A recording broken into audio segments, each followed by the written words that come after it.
Ayan, hello guys. Good morning sa inyong lahat. And of course, nandito tayo sa salon ni Maring Patricia.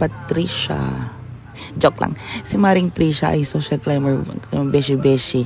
So, kanang natad rin magpa-parlor ta, tapos magpa-redesign ta na bago na redesign ng hairstyle.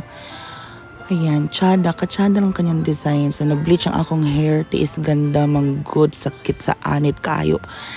Ayan, o diba? And then, after niyan, pinakulayan niya ng, ash blonde ba ito? Ay, nalimot ko na, oy.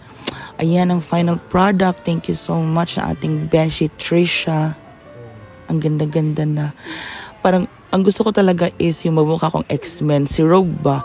Pero ngayon, okay na, burugan man ito, oy. Katsada man kayo. Thank you so much, Trisha. Thank you, everybody.